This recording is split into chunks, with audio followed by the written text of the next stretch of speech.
हो गई बैकलेस खत्म, पड़ गई कालजे में ठंडक। जी हाँ दोस्तों, वेलकम है, सुस्वागतम है।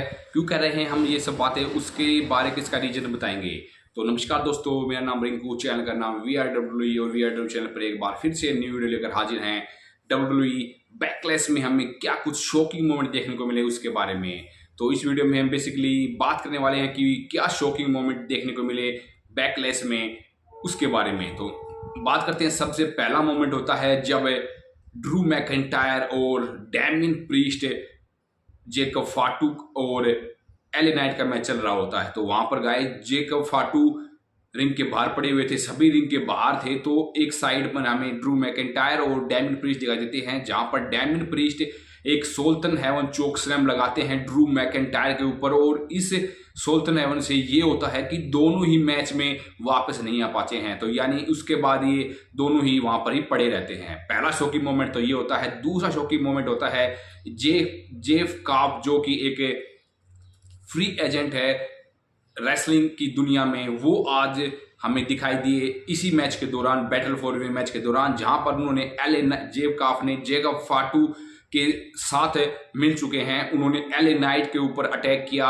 सभी को लगा था कि सोलो शिकागो जब आए थे कि सोलो अकेले हैं, पर उन्होंने अपने साथ जेफ काफ को लेकर आए थे। और उसके बाद एले नाइट के ऊपर अटैक करते हैं। और उस अटैक से ये होता है कि जेकब फाटू खुश तो नहीं दिख रहे थे, पर गाइज जेब काफ ने उन्हें मैच जिताने में मदद की है।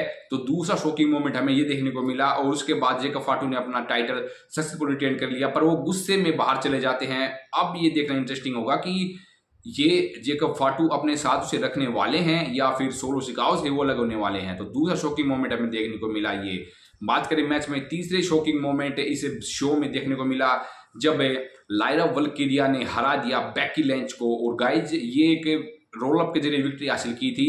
उसके बाद बेकी लिंच मैच हारते ही अपना माइंड खो बैठती हैं और वो लायरा वल्किरिया के ऊपर अपना जो सबमिशन होल्ड होता है, वो आर्म लॉक वो लगा देती हैं। और उससे ये होता है कि जब ये लगा रही होती हैं तो लायरा वल्किरिया के नोज पर भी काफी चोट लग जाती है। लायरा वल्किरिया अपनी हाथ पर जो अटैक कर रही थी बेकी, उससे फोकस न करते हुए अपनी नाक को भी पकड़े रहती हैं। पर बेकी लिंच ने यहाँ पर एक स्टेटमेंट ये दे दी है कि वो मैच चाहे बेशक हार गई हो, पर उनका जो हिल कैरेक्टर है वो अभी जारी रहेगा और वो लायरा वल्किरिया को बिल्कुल भी छोड़ने वाली नहीं है। तो एक शॉकिंग मोमेंट हमें ये देखने को मिला।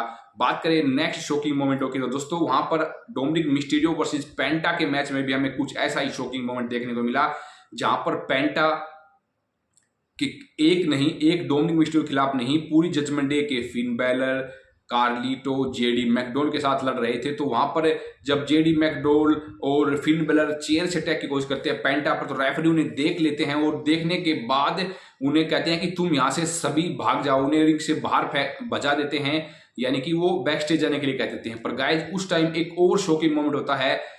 एल ग्रांडे, यानी कि हमारे एल ग्रांडे जो कि चैड गैबली हैं, उन्होंने पेंटा के ऊपर अपना जो हेडबट लगाया, जो अपने स्टील लोडेड मास्क में वो लगते हैं, स्टील रखते हैं, और उससे पेंटा खो बैठते हैं और डोमिनिक मिस्टीरियो वहां पर जीत हासिल करने में कामयाब हो जाते हैं। तो यहां पर पेंटा की जीत होने ही वाली थी, पर एल ग्रांडे की मदद से डोमिनिक अपना टाइटल डिफेंस करने में कामयाब हो जाते हैं। और गाइज अब ये इंटरेस्टिंग हो गया है, डोमिनिक मिस्टीरियो के साथ है एल ग्रांडे यानी कि चैड गेबल, या फिर अब पेंटा वर्सेस एल ग्रांडे की फाइट हमें राह में तो शोर देखने को मिलने वाली है। तो ये एक और शॉकिंग मोमेंट है आज के बैकलेस में देखने को मिला। बात करें मैच से के आखिरी मैन इवेंट, जहां पर हमें जॉन सीना रैंडी ऑर्टन का मैच देखने को मिला था।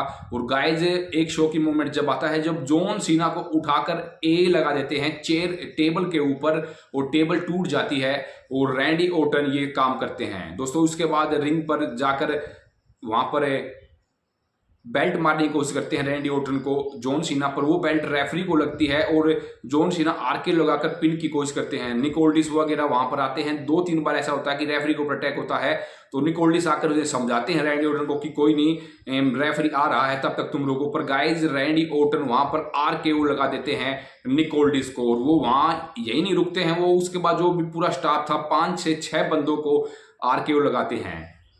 और एक आखिरी शॉकिंग मोमेंट ये होता है कि हमें R-Truth भी वहां पर आते दिखाई देते हैं। वो R-Truth रैंडी ऑर्टन से हाथ जोड़कर ये कहते दिखाई देते हैं कि रैंडी जॉन सीना सबसे ग्रेट है, सही से मत मारो, और रैंडी उन्हें भी RKO दे देते हैं। पर गाइज सैडली उसके बाद आखिर में बेल्ट हिट कर देते हैं जॉन सीना रैंडी के सर पर और टाइटल सक्सेसफुल डिफेंस कर लेते हैं और ये मैच यहाँ पर शो खत्म हो जाता है। बस तो ये शो यहीं पर ही खत्म हो जाता है, पर शॉकिंग मोमेंट यहीं भी रुकते हैं। मैच के बाद जो प्रेस कॉन्फ्रेंस होती है वहां पर जॉन सीना बैठे हुए थे, उन्हें पूछने के लिए हमारे R-Truth जाते हैं और वो कहते हैं कि पब्लिक चाहे तुम्हें कितना भी नापसंद करे, मैं तुम्हें पसंद करता हूं। वहां पर एक दो उल्टा सीधा वर्ड बोल देते हैं जॉन सीना को, तो जॉन सीना कहते हैं कि रोन तुमने यहाँ पर गलती कर दी है, पर वहां पर R-Truth ही रुकते हैं और वहां पर शॉकिंगली AA लगा देते हैं टेबल के ऊपर उस प्रेस कॉन्फ्रेंस में जॉन सीना R-Truth को। तो गाइज ये शॉकिंग मोमेंट आज